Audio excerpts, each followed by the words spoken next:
Recent polling in this election shows Harris and Trump in a dead heat. It's really anybody's race, but a place that Harris has a sizable lead is with women. And the topic of abortion came up, so I'd love to get your reaction on both candidates' responses. During the debate, Harris spoke passionately about horrible situations that women have found themselves in a post-Roe America. She did not say, though, if she would support any abortion restrictions even in later months.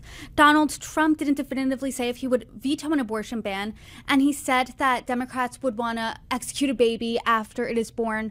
Obviously, that's not true, but what do you think about his response specifically? Do you think it moved the needle at all when it comes to women? I do not think that he is the right messenger on this topic. Obviously, he was asked a question. He's going to have to respond to it. I think that one especially needs to be more disciplined. It's some issue that we've been talking about pretty extensively over the last few years. And I think if he's going to take a page out of anybody's playbook, it should be Nikki Haley. She has a great answer when it comes to this and where the future of the Republican Party is going to be on the topic of abortion issues and pro-life issues. And so I think that that would be a more effective way to try and be able to hit on those suburban women and be able to bring those folks home.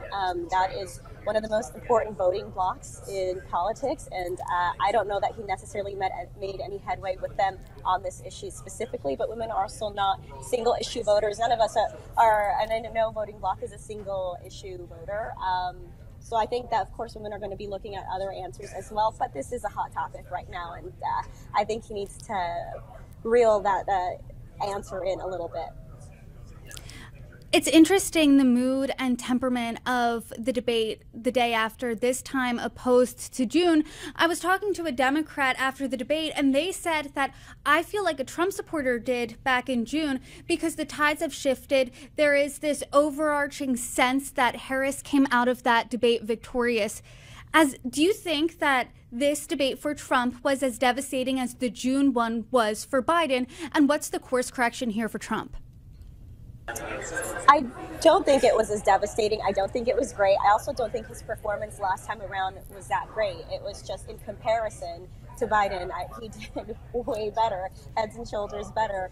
But that, debate led Biden to dropping out, right? So that's not necessarily a ringing endorsement of his performance. Obviously Republicans aren't going to take the same path. He's the nominee for the party.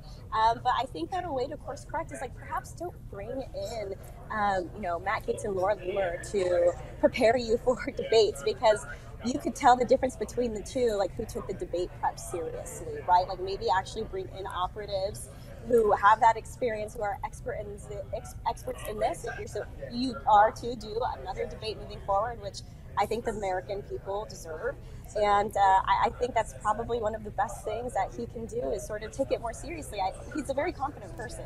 And, the trailer for his new movie, or the movie about him, just came out yesterday. And one of the things, and I don't know whether this is true or not, it's going to be right, but it's never apologize or never admit defeat or, always be confident. And I think that those are sort of things that are part of his nature that we can very much see. And I think it's human and vulnerable in a good way to be able to admit when you've done wrong or to course correct and be able to articulate that, this is how I felt, this is how I feel now. Our feelings are allowed to evolve and change.